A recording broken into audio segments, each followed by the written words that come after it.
Bonjour et bienvenue sur Première Classe TV, votre chaîne d'information sur les voyages d'affaires du futur. Dans cette édition spéciale eVTOL, les engins à décollage et atterrissage verticaux électriques. Nous allons tout d'abord voir qu'elles se déclinent en plusieurs catégories. La première, c'est une catégorie d'avions privés en fait, où on pourra se déplacer à l'intérieur d'une ville dans son petit avion privé électrique à décollage et atterrissage vertical. Et la deuxième, la suite, ce sera Volocopter. Nous allons voir qu'on nous entrons vraiment dans le concret avec Volocopter qui ouvre déjà les réservations pour faire des vols en taxi volant privé. Tout de suite, l'avion privé à décollage et atterrissage vertical personnalisé. Baptisé Q-Starling, le eVTOL biplace aux allures d'avion, à la fois futuriste et vintage, vient d'être dévoilé par Samad Aerospace. Cette start-up britannique se positionne sur le futur marché de la mobilité urbaine avec pilote et des aéronefs électriques ou hybrides. Le Q-Starling devrait être facilement accessible aux pilotes d'avions brevetés PPL avec environ une dizaine d'heures nécessaires à la conversion. Car il s'agit bien d'un eVTOL, même si à première vue il laisse penser le contraire. L'aéronef cache en effet un rotor ventral qui entre en action pour les phases de décollage et d'atterrissage vertical.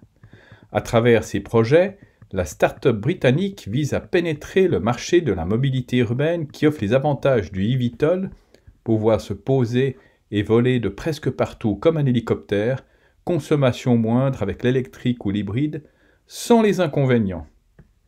À savoir, peu de qualifications pour le pilotage, mais surtout la possibilité de le commercialiser dans un espace aérien et une régulation déjà existante, puisque l'appareil n'est pas autonome. Le Q-Starling est présenté comme une version plus petite et biplace dérivée des actuels projets en cours de développement, le e-Starling, 100% électrique à 7 places, et le Starling Jet hybride à 10 places, lancé officiellement au Singapore Air Show en 2018. La start-up britannique vise une commercialisation du premier en 2022 et du deuxième en 2024. Samad Aerospace présente son aéronef comme simple à piloter, dépourvu de palonnier, tout sera contrôlé par le pilote à l'aide d'un simple joystick, grâce à un système électronique embarqué simple et sécurisant, notamment pour ne pas sortir de ses domaines de vol. En outre, le pilote pourra aussi contrôler du bout des doigts les phases de décollage et d'atterrissage. Reste maintenant à le prouver par un futur prototype. Non, on n'est pas du tout en train de rêver ou de parler de science-fiction. La preuve, c'est que Volocopter, un des acteurs les plus avancés dans ce secteur, a déjà ouvert les réservations. Vous pouvez réserver votre vol en engin à décollage et atterrissage vertical. Allez-y. Volocopter continue sa course en tête sur le marché des taxis volants. Le concepteur allemand annonce la mise en vente des premiers billets sur le Volocity, son premier taxi volant destiné à la commercialisation.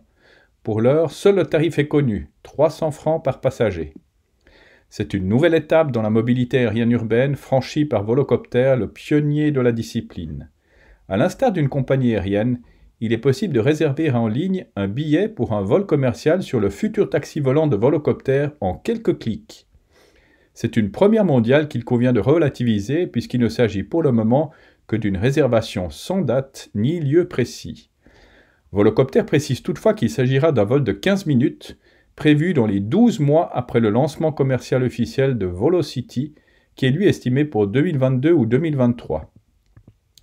Beaucoup d'incertitudes donc, alors qu'il n'y a pas encore de certification pour des exploitations commerciales sur le marché du taxi volant. La start-up a toutefois réalisé l'an passé plus de 1000 vols d'essai avec ou sans pilote, comme on le voit d'ailleurs sur ces images.